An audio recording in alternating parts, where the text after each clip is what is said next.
is up, guys? Welcome back to episode 12 of the Otaku Crew. The crew has assembled and we're ready to talk about reviewing the Jujutsu Kaisen Zero movie. Very exciting stuff. But before we get to that, just a little plugging, shamelessly, of course. You can follow our podcast on most of the major podcast platforms, Spotify, Anchor, Google Podcasts, and wherever you find your podcasts. You can also follow us on our YouTube channel, the Otaku Crew.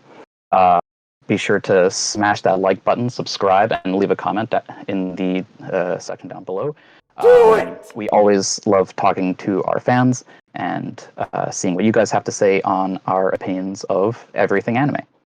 That being said, it is me, your boy Minato, hosting today's episode. I'm very excited to do that. It's my first time doing so. And I'm joined by my awesome panelists. First off, we've got Andy. Hello, Andy. Hello, how you doing? I'm great. Very sleep deprived, but we're in there. Oh yeah, tell me about it. We also have Rek Endeavor. Hello, Weaves, and good morning to you all. And last but not least, my boy Wiseman Lee. Yo, Manado, what's up, man? How does it feel being host? First time ever in this episode. It's exciting, but nervous. All right, I'm sure you do well. Mess it up. You better not! You better not! I'll try not to. We'll see how it goes. So, as I said at the outset of the video, we're going to be reviewing the Jujutsu Kaisen Zero movie. So, for those of you that may not know, there is a movie that came out for the Jujutsu Kaisen series. And it's actually, just to give you guys a quick synopsis of it, it's not actually a continuation of where we left off in season 1, which is the most recent season, is just the first one. But it's actually a prequel to the first season, which is really interesting. So I found that was actually, I was thinking it might be a good jumping in point if anyone was interested in the show but hasn't seen it yet and they want to see the movie first. But after watching it, it helps to watch the show first. So that was actually kind of interesting. Well, I don't completely agree there, though. Like, let's say you haven't seen the show and you get into the movie. I think the movie is still pretty fun for you to enjoy yourselves. The only thing I'd say is, like, if you have seen the show, then you understand most of the cameos and Easter eggs that are there in the movie. Yeah, that's but what for I'm. someone going in blind, then I don't think it'd be a problem for them. Yeah, that's a good point, actually. I hadn't thought of it that way. Mostly because I was going into it from that point of view. Like, I've seen the show twice, so I know a lot more of, like, the lore and the exposition, because I've obviously watched the show and they've had more time to explain it before going into the movie. And yeah, I guess you're right that they don't necessarily rely on that too much. Like, they don't rely on the fact that people know a lot of the show going into it. They explain a good amount of stuff, but obviously you get more detail if you've seen the show first. So that's a good point, though. Yeah, I was going into the movie a little bit blind myself, considering I've only watched the first bit of the Jujutsu Kaisen series, but I was still able to enjoy the movie, even if there was I understood some of the characters that I still haven't seen. Like, I recognize them, but I don't know them completely. But you're right, like, but even if you've never seen the series, you could still 100% enjoy the movie. What about you, Rek? Have you seen a bit of it, everything? Like, where do you stand on that for the movie? As far as the Jujutsu Kaisen series itself, I've heard about it before, but I never got around to watching it until recently when it was suggestion. So yes, I'm one of those who didn't finish the series, but still went to go see the movie. Personally, I found the movie was really well done. It had everything I look for in an anime. It had good backstory. The action was spectacular. The effects and the joy was there. It showed great artwork. And I have to say, I don't go to the theaters very often to see an anime movie, but to know I go there and I'm not the only weeb there to enjoy it was also a great experience too. Yeah, definitely. And that actually, thank you, Rek, for the fantastic segue into my first official talking point. What you guys thought of the movie overall? What was the experience like? So I'll give my my take on it first. It was actually, I've never seen an anime movie in theaters before. Partly because of the pandemic and partly because there were just no series that I was following at the time that the movie came out. Like I've seen the Demon Slayer movie, the Mugen Train arc, but that was after it came out. So I was watching it with a friend online, right? So it's not quite the same. So this was actually my first experience of watching an anime movie in the theaters, and that was, I have to say, it's really really fun. The action is crazy, and the studio definitely brought their A game in terms of the animation, especially like that final fight sequence. That was crazy. Yeah, That's Studio Mappa is the goat. That's why he's the GOAT! The GOAT! yeah, definitely up there. So overall, like I thought the animation was really really cool. The plot was really interesting too. It did not go at all where I thought about it. Thought that it would go. But we'll get into that later when we get a little more spoilery after this like general overview. So Andy, what did you think about the experience as a whole? Oh, first I have to straight up agree with you that the animation quality is definitely. I find that whenever an anime series has a movie, the animation quality is always going to be a lot better because there's a lot more time and energy put into the movie than just individual episodes. And so that's kind of what I was expecting because I have seen some anime movies before, particularly like the My Hero Academia movies, not the most recent one, but some of them.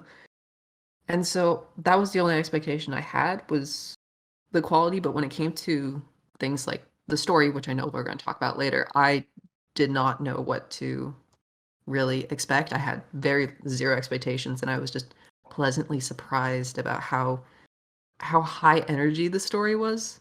There was just so much energy, and also being in a theater with all these other people who love the series just really kept hyping up that energy as the story continued. So overall, I really enjoyed the experience. Nice. How about you, Rex? Actually, we already heard from you on that point. Lee. Yeah, I mean, you guys pretty much said it all. Like the movie was absolutely amazing. It was a great time in the theaters. You know, all of us came together in person. We assembled in person, and we had a great time. You know, story was fantastic. Animation was top notch.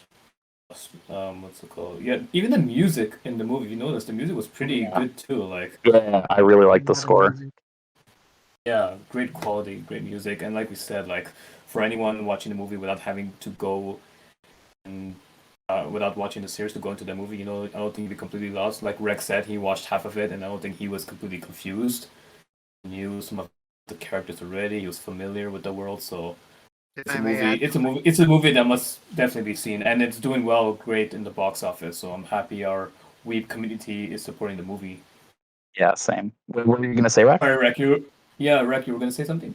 the one thing I also liked about this film too is because even though only, I mean, in the series itself, it kind of explains more or less how the abilities of that universe kind of work.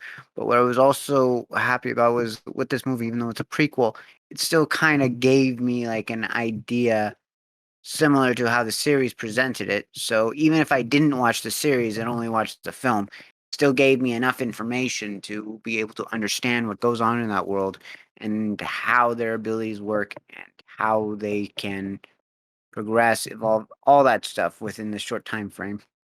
Yeah, yeah, that's true, and that's part of what makes it a good standalone movie, right? Like if you hadn't seen this series, then you could just jump in with the movie first and then go and watch the show after. That's Absolutely. yeah, really cool. So it sounds like from everyone, it's a strong recommend. So I am going to say that if you haven't seen this movie yet, you definitely should. It's really cool. It's really fun. It's just it'll definitely be worth the paying to see it in theaters. I will definitely tell you guys that. And that being said, now we can talk a bit more about the actual plot of the movie. We can get into spoiler territory and talk about what we thought of the characters and everything that happens. So why don't we start off with Lee? What do you think of the story and anything about it? So do you want me to give the synopsis of the stories just so our audience know a bit For what the it. story's about? Or for it? Oh, the best of my abilities. Okay, so the way I would put it, that the movie Jujutsu Kaisen Zero starts as a prequel. We're looking at the story of a particular individual. His name is Yuta Okkotsu, who is a young high school kid who is getting bullied, but he also has a vengeful spirit that is attached to him that attacks Yuta himself. Oh, really? Wow. Well, that's unfortunate. And then he is met by the Gojo Satoru, who is one of the higher ups in Jujutsu High. High, exactly. And Gojo enlists Yuta to come join the school and learn about Jujutsu sorcery and how to manage his curse that he has. Without having to go too much into the story, I think that's a good synopsis, right? Or is there anything I'm missing? Yeah, no, that's good. That's a good starting point. At the beginning, like when they were advertising this movie, I knew that it was going to be because they tell us that it's going to be about this character that we've never seen before, but that we would see some characters that we've seen in the show before. So I was really interested in that, and like obviously I would love to see all the main characters that we see in the show in more, right? But after seeing the movie, I really enjoyed the characters that they did bring into this. Yuta was really, really cool, and I wasn't expecting to like him as much as I did, especially from the beginning. Like, he really grows on you, I find, during the movie. I find like he's like the Yuji before we had to see the series, because Yuji too was kind of new to the Jujutsu world and the curses and everything, so we were seeing everything through his eyes. And now in this movie, we're seeing everything through Yuta's eyes and how he's reacting to everything around him. I actually found that really interesting, like the parallel between the show and the movie, where like in both you have a kid that doesn't know anything about curses or cursed energy or anything like that, and he gets attached to this mega powerful cursed spirit, right? And they become like they get added into the school, and they go through a very similar journey, right, of like getting more and more powerful. So I found that actually kind of funny. By the end of the movie, I was like, dude, this is just like the first half. This is just the first season in movie form and with a different character. Yeah, agreed. What about you, Andy? What do you think of Yuta and his spirit curse? Well, I thought it was really cool. Like you said, the contrast between Yuta's story and Yuji's story, I think, is very, very interesting because mostly because the energy of the two different perspectives, like watching like Yuji get introduced to the Jujutsu Kaisen, it's very more positive, upbeat, comedic. But meanwhile, in this movie with Yuta, it's more tragic. Like because both characters relatively, you could say, go through the exact same thing with Gojo when being told to come and study at Jujutsu High, like they're originally going to be executed, both of them, but then they decided to, well, Oh, true, Gojo yeah, I forgot. says that, yeah, and then when Gojo brings them into Jujutsu High, it's two different energies. Like poor Yuta, like he didn't want to live, he was ready to be executed, but then kind of found a new way to new people to live for as he was introduced to the second year students that we know, like Maki, Panda, and all of them, which I was really happy that we could kind of see a bit more of their story as well, because I love those characters. I think they're just so cool. So yeah. Oh, it's funny. I just remember also, I think in the movie we even saw like he did try to commit suicide because he just couldn't handle it because he didn't want to hurt people, and there was no way for him to control his cursed spirit. Please kill me. At the time, he didn't even know that was a cursed spirit. He didn't know what was happening. So. oh yeah, that's right. They did mention that with the knife that was all twisted and stuff. Yeah, exactly. Yeah, and, the spirit wouldn't let him. Yeah. By the way, we should probably name the. Should we talk about the spirit now, or should Rika. Rika. Rika is the one we found out in the movie. Is the Rika is the childhood friend of Yuta. I think they all met each other in like a hospital because they were both sick, and then they were like, "Oh, I like you, you like me, let's get married." Yeah, sure. And then tragedy occurs.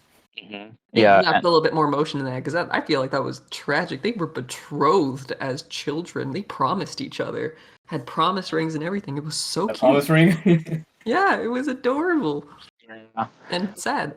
And then Rika gets run over by a car, and then she turns instead of dying, she turns into a curse, and latches on to Yuta, so that she can continue being with him even after death, quote unquote. As promised. She's a As special promised. grade curse, right? Yeah, exactly. Yeah, Yeah, so she's yeah. really powerful. Yeah, in fact, they during the movie they call her the Queen of Curses. So that was like that just solidifies the parallel between Yuta and Yuji, because Yuji ends up being attached to the King of Curses, right? So Sukuna. yeah, exactly, the boy. So literally, like the exact same situation, right? One has the King of Curses, one has the Queen of Curses, right? In terms of like their power level. So I thought that was pretty funny. But yeah, so that's what happens, and that's the premise of the show. Is Gojo takes Yuta to Jujutsu High for a number of reasons, because Gojo is a very conniving character, obviously, right? But one of the reasons is to help Yuta, or that's the main reason, is just to help him. Help him do what? Well, there's a lot of things, right? Gojo, I think, wanted to help him just not want to live instead of die, right? And part of doing that is helping Yuta lift the curse that's on Rika, right? And that's what Yuta was hoping he would be able to do after he kind of accepted that he was in Jujutsu High now. And then what? Sorry to cut you off. I have a question for you guys. So we see the OG crew, the second year students, Maki, Panda, and what was the other guy's name? I forget. The one who with the cursed speech. Okay. Is it Togi? Okay. Yeah. Okay, there it is. Toge, yeah, I Toge. was afraid of mispronouncing it. No, it's okay. Yeah. But like, what did you think? How great was it seeing them, especially with their new character designs? Because this is a prequel, so they look a bit different too. What you thought of that? Yeah, I love Maki's different design, because you can tell that they were just like, how do we make her look younger, like a year younger than in the show? I know, leg warmers. Nice. And that was it. Yeah, I think out of all those characters, Toge probably had the most different character design, with the shorter hair, the different clothes. His hair was different. Definitely. Yeah, and I thought that And his was clothes really cool. too. Yeah. Yeah, I don't think Panda what had about you, much Rex? difference. I mean, there's not much you can do with Panda's design, right? Like, Panda's Panda. Panda is Panda. Actually, they say Panda's not a panda in the series. Anyway, I'm not gonna get into that. What about you, Rek? Are you familiar? Have you gone to that point where you've seen those characters? I have gotten to that Did you point. appreciate their new designs? I really did like that trio and how they were presented in the movie. Like each one was like unique in their own way. Like definitely the panda took me by surprise a little bit. I honestly thought it was just an animal that just knew how to use curses. I didn't expect it to talk, but then again, it is anime. Anything's possible.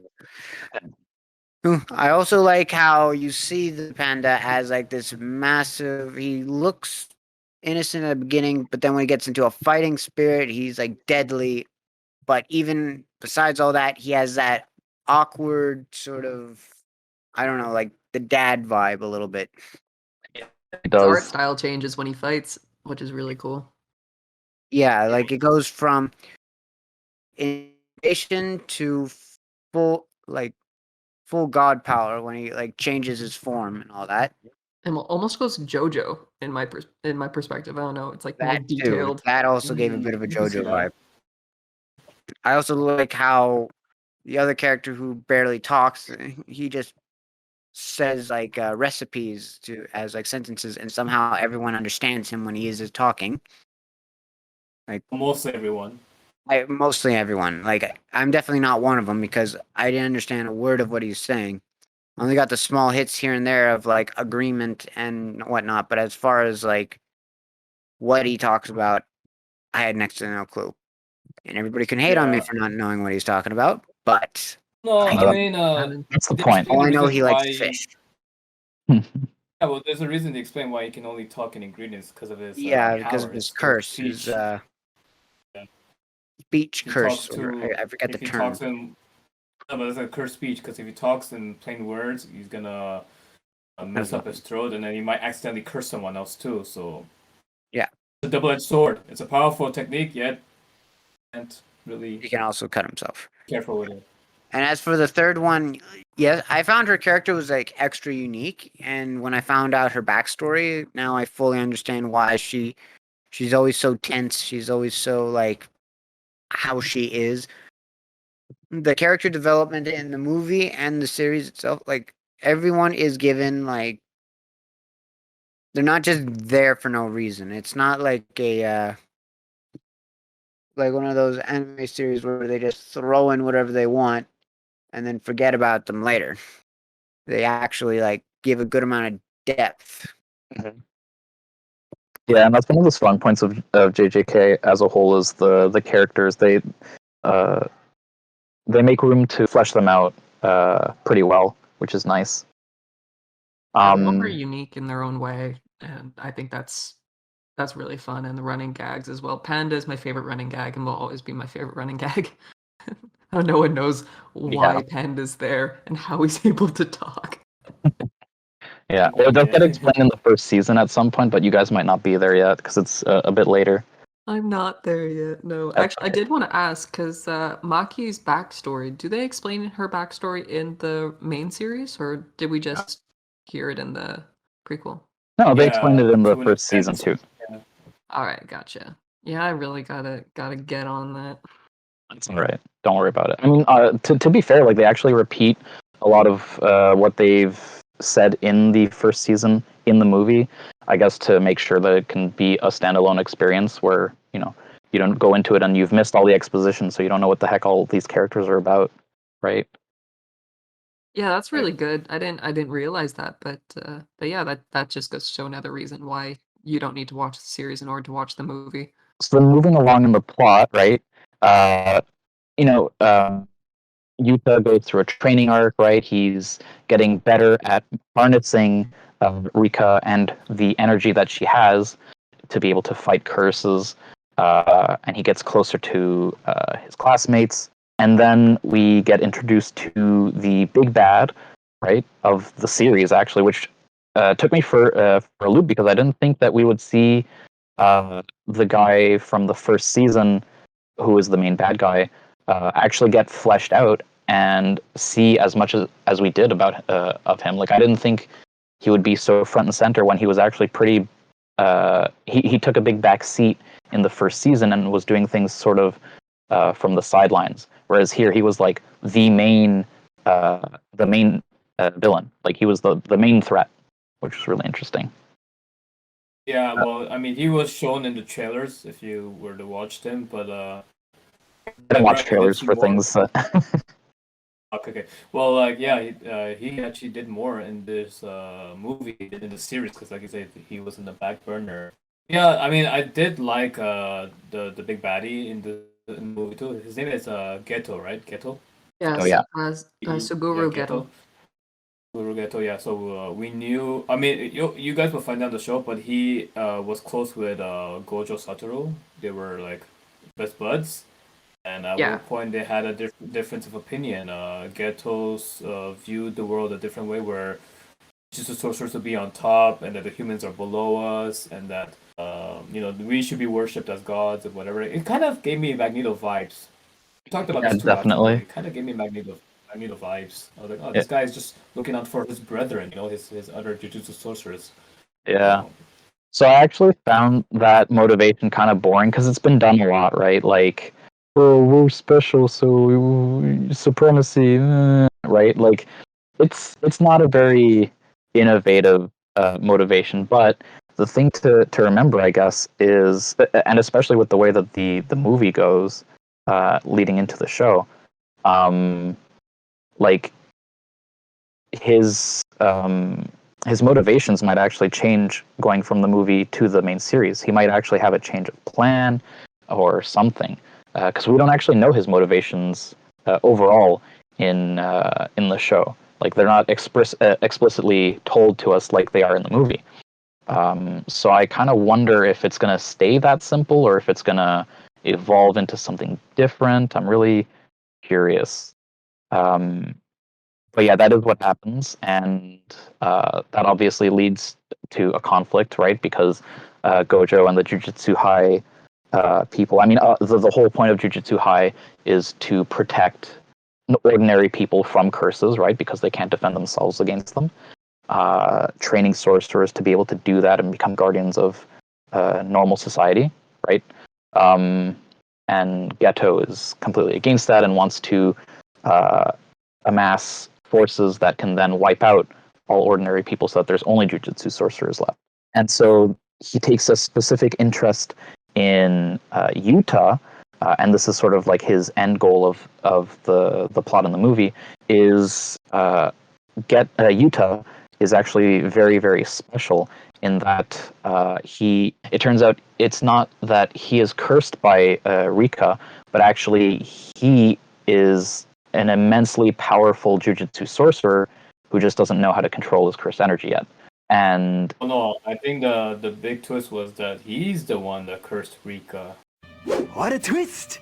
Exactly. I was about to say is that like when the accident happened, it wasn't that Rika spontaneously got turned into a curse, but actually that like he just refused to accept her dying. He was just saying like don't die, and obviously as a kid he didn't know how to control his powers, so he cursed Rika and prevented her from dying by turning her into a curse. And that was just like a crazy twist in the plot, right? Like it turns out that he's this mega powerful jujutsu sorcerer who we get revealed is actually related to Gojo, who is the strongest jujutsu sorcerer. And so that's why Yuta is almost as arguably more powerful. Like in terms of power level, he just can't control it as well as Gojo can. But like in terms of why he's so powerful out of nowhere, is he comes from the same ancestor as Gojo, who was one. Did they mention what was his family name? Like which family line he comes from? I forget it. He comes from Mizachure something. I really don't remember. But they have a common name. Like long distant cousins, yeah. Because if you go back far enough, they share an ancestor who is like one of the greats of Jujutsu sorcery. So that's why they're both so powerful. And of course, Yuta didn't know this until during the movie, right, where he kind of learns that he's super powerful. He did hint at it a little bit at the beginning, though. Yeah, but he didn't not so much have his ancestry, but his power. Yeah, exactly. Like he didn't have a full understanding of it, but he did have that theory. Yeah, he suspected that he might have been the one to curse Rika, but of course we don't get that confirmation until the end, which was a very epic battle, I must say. My goodness. God, you can tell where the majority of the budget for the movie was that freaking that fight scene. Oh yeah, and honestly, valid, absolutely valid, especially when because it wasn't just their fight scene between Yuta and Geto, but it was like all the fight scenes when we got to see all the Jujutsu Kaisen sorcerers from the series, minus of course the like our big three that we don't get to see yet, but everyone else we got to see fight, and it was so cool. Yeah. Because Geto was so big and obnoxious, he's like, I'm gonna declare war on all of you. He kind of reminded me of Toby from Naruto's like, oh yeah, well I'm gonna declare war on you guys, and then yeah. That big battle at the end, it was great, especially when Gojo went hand to hand against the other foreigner. What was his name? Miguel. Oh man, he was throwing hands on him like. Yeah.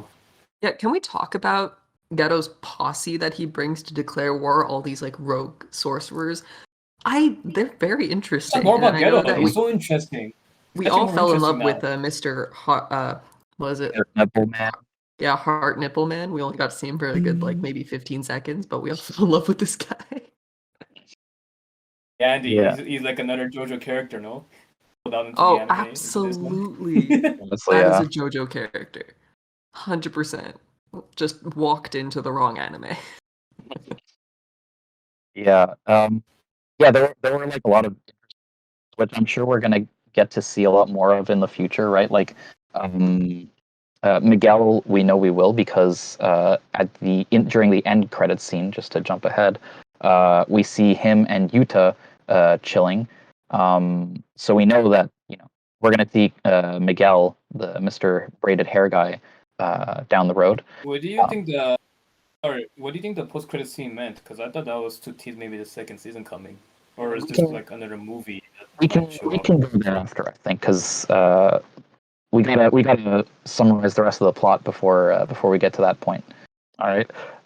So who else was there? There were the two teenagers that were like obsessed with their smartphones, right? Yeah, who Ghetto rescued from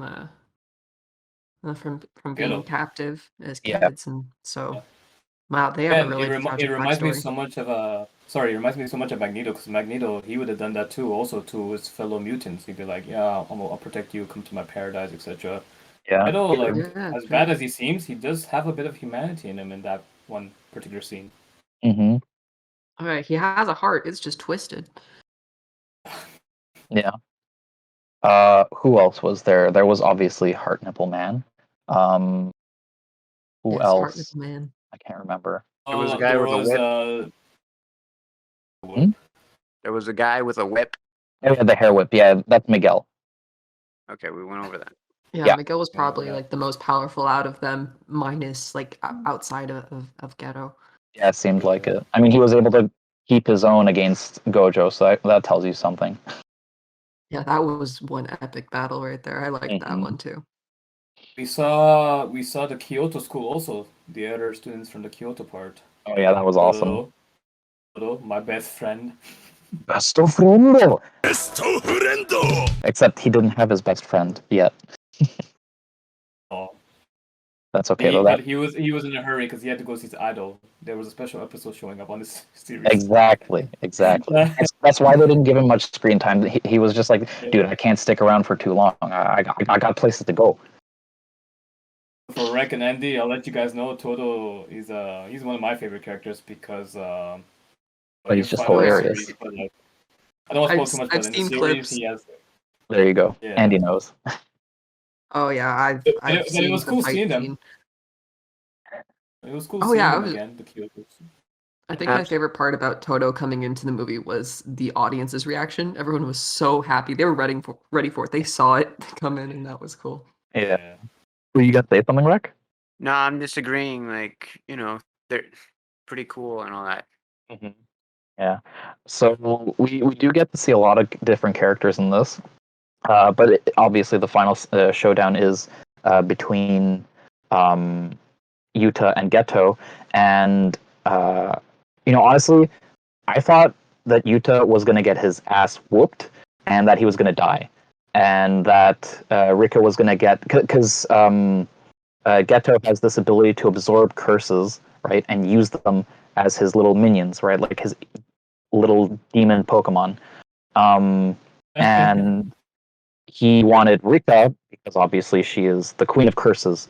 She's a super, super powerful curse, so he wants her in his arsenal. So I thought that was going to happen, honestly, because like I was expecting the worst, and I kind of felt like that made sense going into the show. Like, if this is a prequel, then this is to show how much of a threat Geto is going into the show, right? Like he has Rika of all things in his arsenal, but it didn't go that way. Actually, Yuta manages to beat him by pulling out all the stops and basically copying everyone else's curse techniques, which was crazy. Oh yeah, that came out of nowhere. The moment he started using Toge's power, it's like how that shocked me. He I had like the that. weapon. Had that weapon with him, which came from him, I think, or his clan. It was a pro. You mean the microphone or the sword? That was like a sacred weapon from him or his clan, right? So he used that. He just made that. Like, he made it. Yeah, Well, he just created it. Yeah, I thought it Oh, manifested okay. into his hands from his cursed power. Yeah, he just Again, made it was a lot. It was too much for him because like he used it once and he's like, oh, I'm completely drained. I can't do this again. But not only that, so that was like the more obvious one, but the healing as well, right? Like that's the doctor's ability, and he was able to do that. Right. And then the final mega hyper beam that he does to finish off Ghetto, well, finish off to beat him is Gojo's Hollow Purple. That's a Gojo wow. ability. Yeah, that's like his ultimate move. You're right. Yeah. Yeah. Yeah, we see. Well, actually, so Andy and Rec won't know this, but we see that move towards the end of the series of the season of season 1.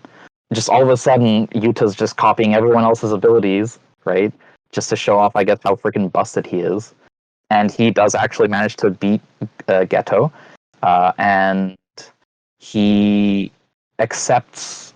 So to unlock Rika's power in that fight to get Hollow Purple to work, because he made Rika use Hollow Purple, he kind of like made a sacrifice of himself. Like if you unleash your power and beat this guy, then I'll go with you forever and we'll become one, which is what Rika always wanted as a cursed spirit. And so she does it. They beat him, and then afterwards, in the aftermath, Yuta's like, "Well, I guess I have to go now," and he's accepted kind of his fate, right, to become one with Rika, and that actually lifts the curse on Rika. Break the curse. Yeah. Yeah. I think let's get into that a bit more. Like how it broke the curse is what I think. What happened was that if you remember when that curse happened when she died, it's because for Yuta, like he lost his best friend, right? He couldn't cope with that. Like he was going like mentally unstable. Like he couldn't believe that happened. So he tried so hard for her to like to latch onto him, like don't leave me and everything. But then I think to lift the curse, like because he kind of came in terms with her death and wants to be with her, like he somehow kind of lets her soul be free. Is that how you guys saw it, or did you see it different? I kind of saw it like that, I think, because it was this interesting form of acceptance. However, I wasn't truly sure because he accepted death in a way. He just accepted like going with her and stuff. So I wasn't necessarily sure how the curse was broken in that way.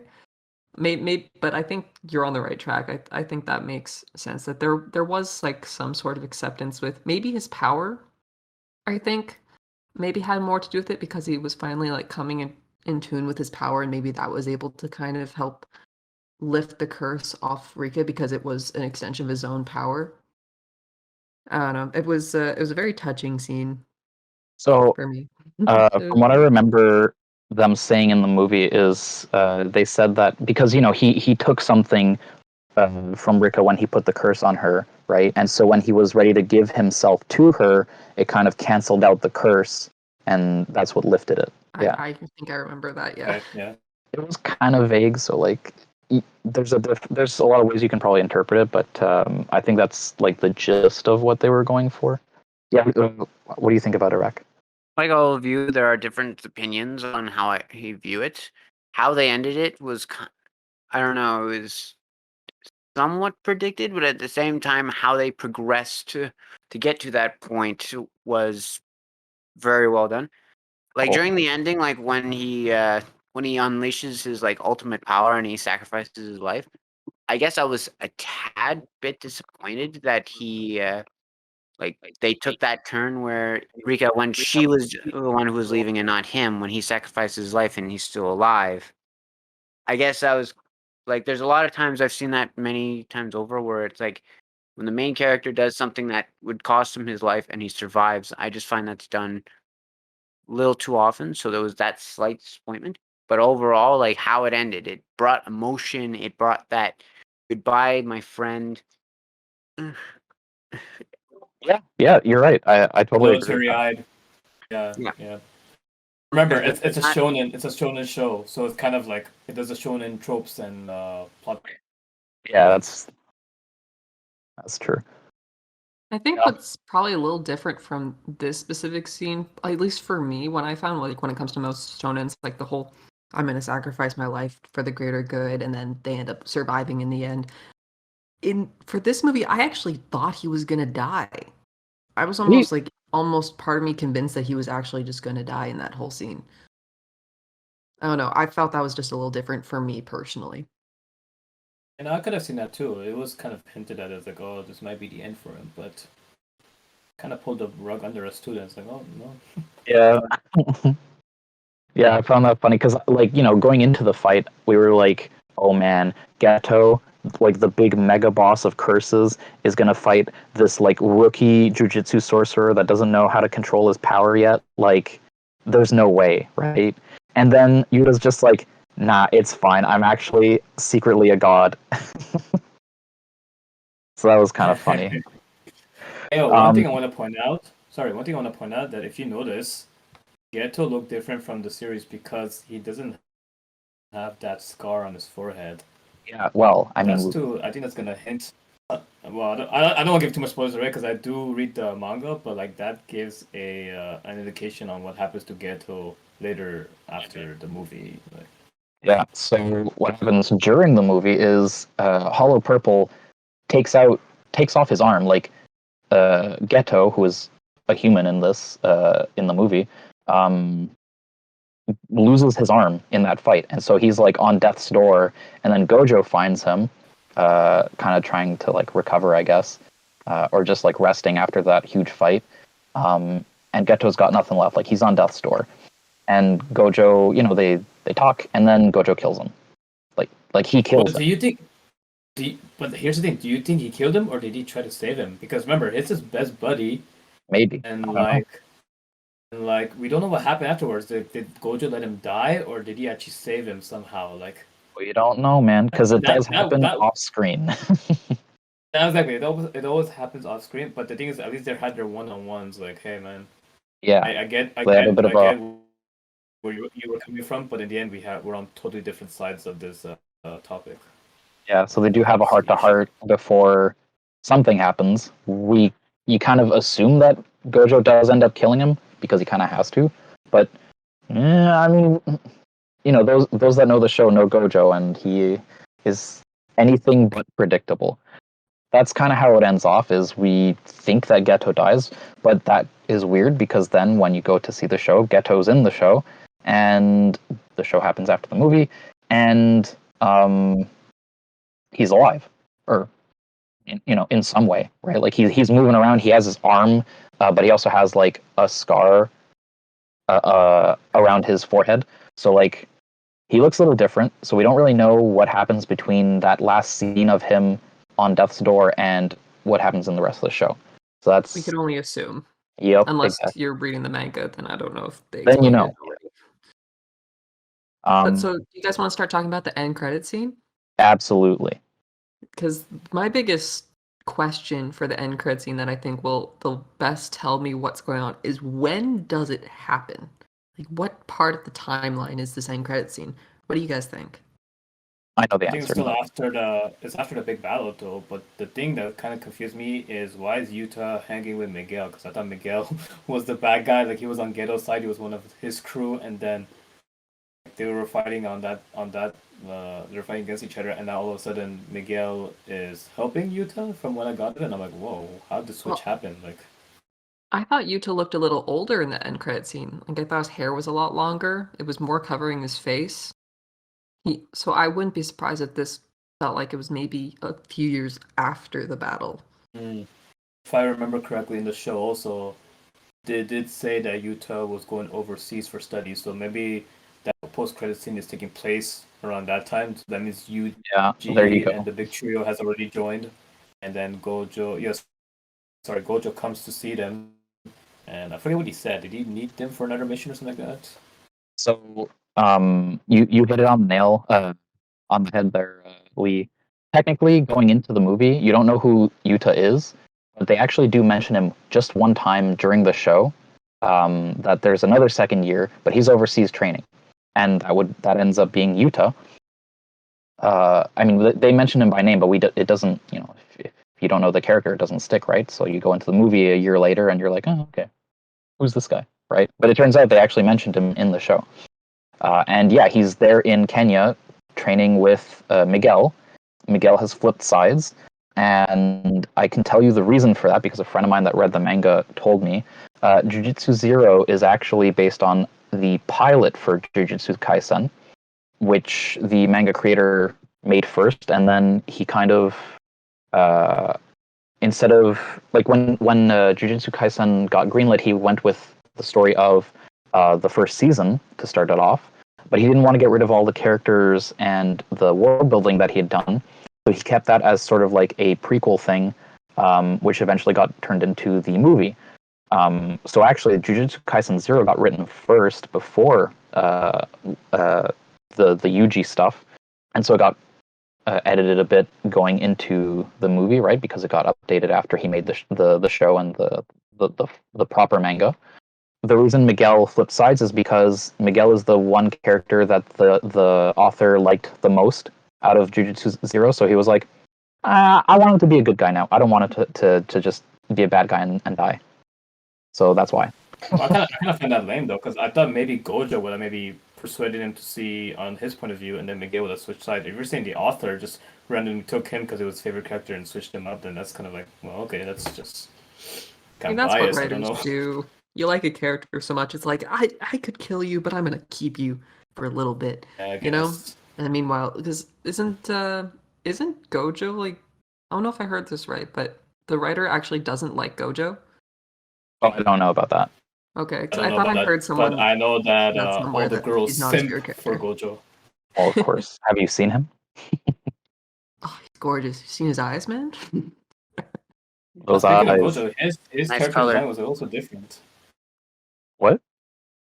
Said that speaking of Gojo, like his character design was also different too. Like he was wearing the bandages instead of the usual mask that we see in the show. Exactly. Actually, I thought that was interesting that he had like white bandages instead of a black blindfold. So like, I wonder if that means that his eyes were recently acquired or something at that point. Well, if I can say a We did see his theory, eyes.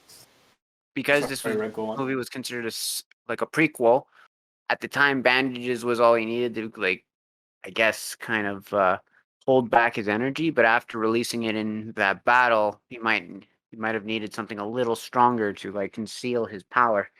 So that's why they changed it from like a band to a like bandages to like a band after to Yeah. help like Like a further mask, conceal yeah. it. Maybe. Interesting I mean, theory. Could be. Yeah. yeah. You keep your mouth quiet there, Lee. You sure showed him. You manga reader, you. So yeah, that's pretty much where we leave off. Is Yuta is training in Kenya with Miguel a year later, during the time that everything with Yuji is happening in the main show, and now we're just here waiting for season 2 to see all of the characters that we love come back and get into some more action, and probably make us cry because I hear that the next arc is going to be very heart wrenching and painful to deal with. So. I'm looking forward to that. Yeah, I can't wait.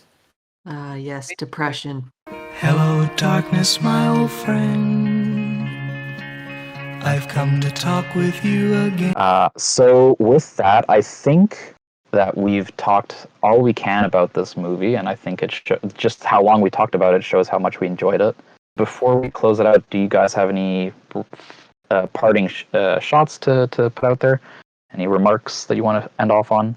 Yeah, actually, to the audience, if you guys have any comment on the movie that you want to make, anything that we haven't mentioned, feel free to join us on our Discord, and we'd be happy to listen and talk to you guys more about that through there. So. Yeah, you can find the link to that Discord on our social media. So on Facebook, Twitter, I think we have TikTok as well, Instagram. So definitely follow us on those. I think it's Think Otaku Crew. Lee knows the names of all the different ones better than I do, I think. I wouldn't know all the names, but like we'll put all the links, description, and Yeah, you can always find it in the video description and of our. podcast. Exactly. I definitely don't follow. have any final points to give. Like the movie is great. It's I'm surprised it's probably one of the longest anime movies out there. It's almost close to 2 hours, minus like 10 minutes or so. So Yeah, it's an hour 53. movie. Yeah, almost a full length movie. So we'll enjoy it. Yuta is a favorite character. Like you said, it was based on the pilot, right? So technically, Yuta would have been the main character had the author not gone in a different direction with Yuji. Yeah. That's interesting. Interesting trivia right there. Mhm. But yeah, the movie is great. Like, I give it a I don't know if you want. Do you guys want to score the movie, or do you want to just like? If you want to, I give it a must-watch out of 10. All right then. Yeah, I'd have to give it a great solid 8 out of 10. Okay. I'm gonna give A it, minus. I'm gonna give it a 8 heart nipples out of 10. Hell yeah. Boy. Well, like I said, it's my first time seeing an anime movie in a theater with a lot of people, so my experience, I have to say, was fantastic. And like I said before, 8 out of 10, or 8.5 out of 10. And definitely, I look forward to season 2 now, because, I mean, like I said, I only started watching this first season, like, going on. The movie was fantastic. Now I'm curious to know how they're going to progress later on in the series. Same, man. Same. All right. Well, with that, we close out episode 12 of the Otaku Crew podcast. Thank you so much to you guys for listening, and we look forward to seeing you guys next time on the Otaku Crew. Bye, guys. Enjoy.